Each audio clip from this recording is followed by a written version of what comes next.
Hi everyone, welcome to my channel App Onlys. On today's tutorial, I will guide you how you can log out from the Facebook Messenger app. So for that, make sure you have installed and updated the Facebook Messenger app so that you can enjoy the latest features of it. So you need to open the Facebook, and on the top right corner you can see the three-line icon. Tap on it and scroll down and you will find setting and privacy option. Tap on it and select the settings, and then you need to tap on see more in account centers.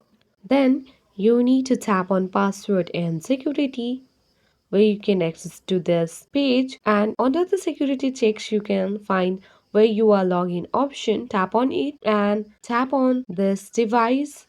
You are guided to this page where you can see the account login activity. If you want to log out the all the devices from the Facebook, then you need to tap on select devices to log out, and then you can select the devices where you want to log out from.